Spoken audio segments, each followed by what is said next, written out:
तो बच्चा पार्टी अब हम देखेंगे एक्सक्रीशन। एक्सक्रीशन, ठीक, एक्सक्रीशन में क्या होता है, यहाँ पे जो वेस्ट प्रोडक्ट होते हैं, बाई प्रोडक्ट कह सकते हैं हमारी बॉडी के, वो यहाँ से निकाले जाते हैं, ठीक, एक्सक्रीशन की प्रोसेस से यहाँ पे रिमूव किए जाते हैं वो, ठीक। तो एक्सक्रीशन का मेन जो ऑर्गन है, एक्सक्रीटरी ऑर्गन की बात करते हैं तो उसमें 4-5 ऑर्गन होते हैं, लेकिन उसका मेन ऑर्गन जो होता है वो होता है किडनी, है ना।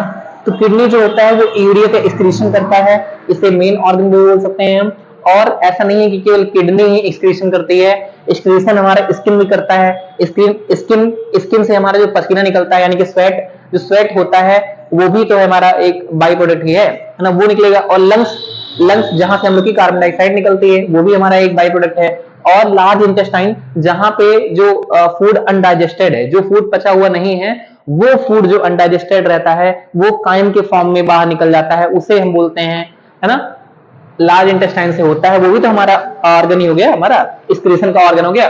और हमारा जो लीवर है वो अमोनिया को यूरिया के फॉर्म में चेंज कर देता है, ये भी हमारा एक्सक्रीशन का ऑर्गन है। तो हमने देखा 5 हमारे ऑर्गन्स होते हैं एक्सक्रीशन के, जिसमें से हमारा मेन ऑर्गन है किडनी। हम लोग को किडनी पढ़ना है। अब किडनी हम देखेंगे, किडनी हमारा 2 पेयर्स में किडनी होती है।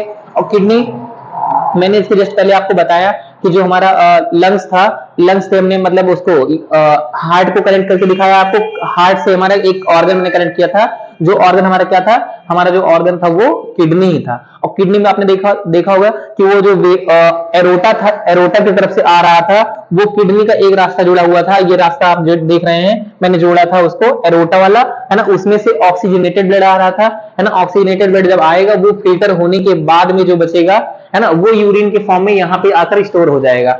ब्लैडर में 500 मिलीलीटर जो है यूरिन स्टोर हो सकता है, यहाँ पे आकर स्टोर हो जाएगा, है ना। और डीऑक्सीजनेटेड ब्लड जो है वो सर्कुलेट होकर, डीऑक्सीजनेटेड ब्लड ही तो सर्कुलेट होकर वो मतलब यहाँ पे आकर जो उसमें से वेस्ट प्रोडक्ट रहेगा वो निकल जाएगा, हमारा ब्लैडर में रह जाएगा।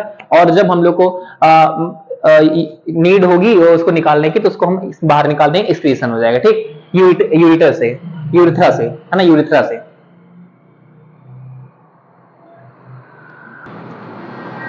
तो मैंने आपको बताया था कि जो किडनी होता है वो 2 वेन से जुड़ा हुआ था। कौन कौन सी वेन, एक थी एरोटा और एक थी हमारी वेना कावा। एरोटा की तरफ से ऑक्सीजनेटेड ब्लड आ रहा था हमारा, और डीऑक्सीजनेटेड ब्लड था वो वेना कावा के रास्ते से निकल जा रहा था। उसमें 2 रास्ता मैंने दिखाया था, तो वही 2 रास्ता ये है, एक वेना कावा है और एक एरोटा है। तो एरोटा के रास्ते से हमारा ऑक्सीजनेटेड ब्लड जो होता है आता है, और उसमें जो है हमारी जो किडनी होती है उसको फिल्टर करती है।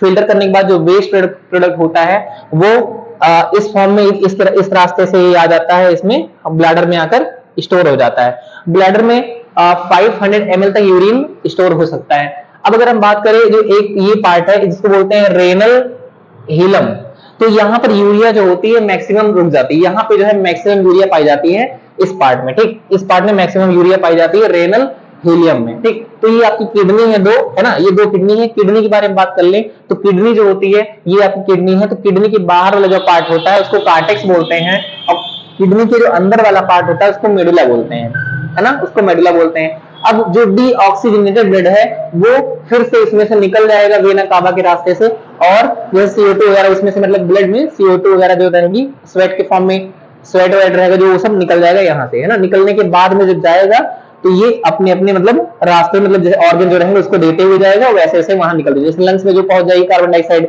है ना, डीऑक्सीजनेटेड ब्लड जो जाता रहेगा लंग्स में पहुंचेगा। लंग्स में जब पहुंचेगा तो क्या होगा, वहां पे कार्बन डाइऑक्साइड वो दे देगा, किसको, कलेक्ट करके एक साथ, जो हीमोग्लोबिन रहेगी वो एक साथ कलेक्ट करके किसको दे देगी, एल्वियोली को दे देगी। एल्वियोली हमारी रिस्पायरेशन प्रोसेस से बाहर निकाल देगी।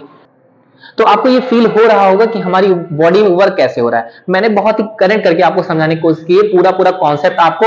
सबसे पहले स्टार्टिंग मैंने करी थी कहां से, डाइजेशन से। डाइजेशन हुआ हम लोग का स्मॉल इंटेस्टाइन में, फूड पच गया। फूड पचने के बाद में पूरा आपको सिस्टम मैंने समझाया, है ना। तो इस तरह से हमारा यहाँ पे होता है।